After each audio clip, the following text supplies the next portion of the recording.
welcome to the Whiskey Vault. I'm Daniel Whittington, Chancellor of Wizard Academy and Whiskey Marketing School. This is a gift from Israel Trevino, who is now a newly minted level 1 whiskey sommelier.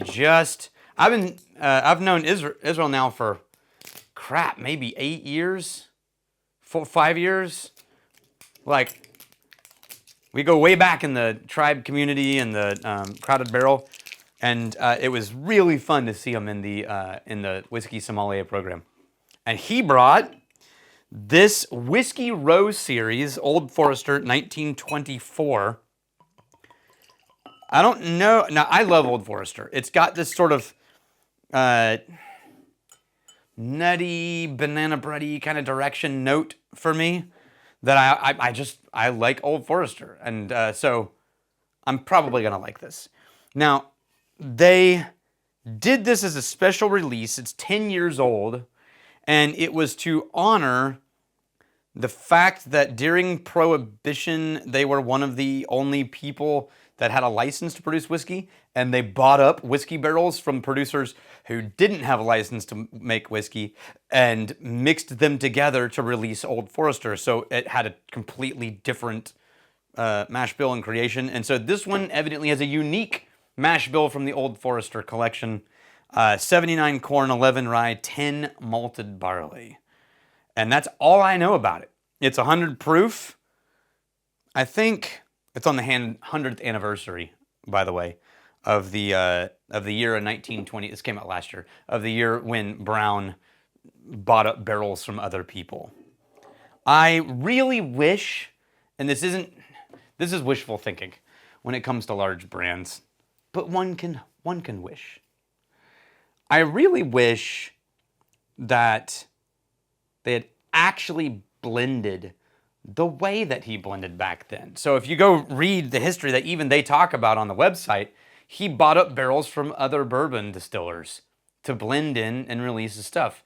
I would have loved to have seen this been a blend from more than just Old Forester, not just a different mash bill. I don't think that's what happened. I couldn't find any information about it like that. That, to me, would have been far more interesting if they had actually replicated what he did instead of just said, this is a slightly different tasting Old Forester and it's 10 years old. Maybe they did, and I've misread everything, and if they have, my bad. Ooh, it smells so good. Old Forester's such a good whiskey. That is... Whoa, that's different. There is something kind of pungent to that. That is wax, candy corn, walnut, wood oil,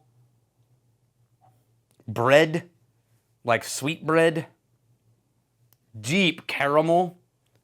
It's reminding me of bread pudding. That's what I'm getting, right? This bread pudding with drizzled caramel across the top with walnuts, served in a fresh cut wooden bowl, like a wood oiled bowl. Very weird. But I like it. Because of course I do.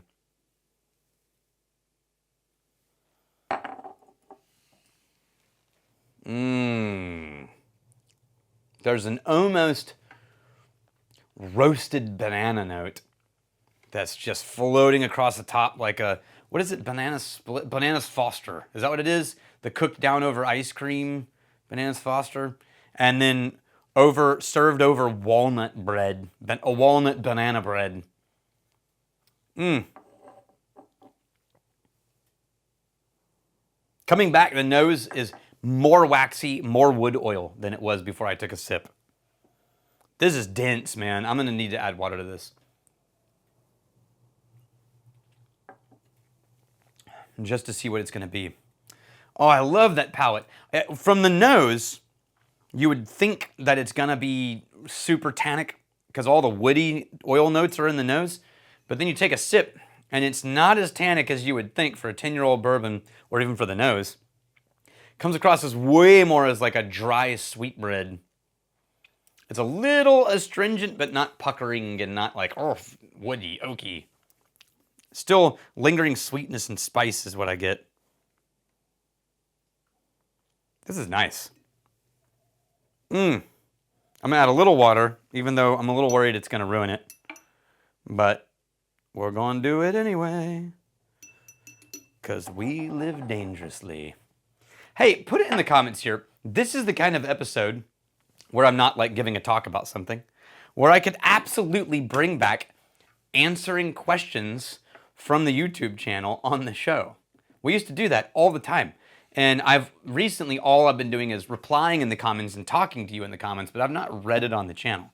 If you would be interested in me reading your questions on the channel, and it won't be all, I'm gonna have to pick them randomly and I might do like 2. It's what Rex and I used to do. I'm more than willing to bring that back, as well as answer you in the comments, which is what I'm currently doing. Unless the question is like, why are you such a jerk, which I've gotten. I don't really answer those. I mean, the evidence is plenty. You don't really need me to answer those. Ooh, it made it more wood oily. And a little more caramel. The banana note subsided slightly, but it's a little tangy. Not sour, but tangy.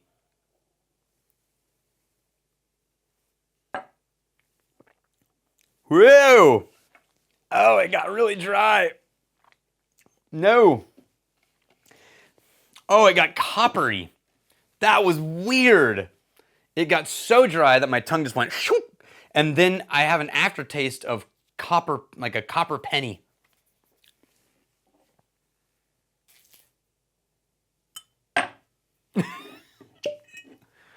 I'm just gonna fix that real quick. It's no big deal. It's a good thing whiskey soaks into the wood and just makes it better. That's science. Oh, it's so much better. The nose is all the way back to the banana bread, walnut, wax.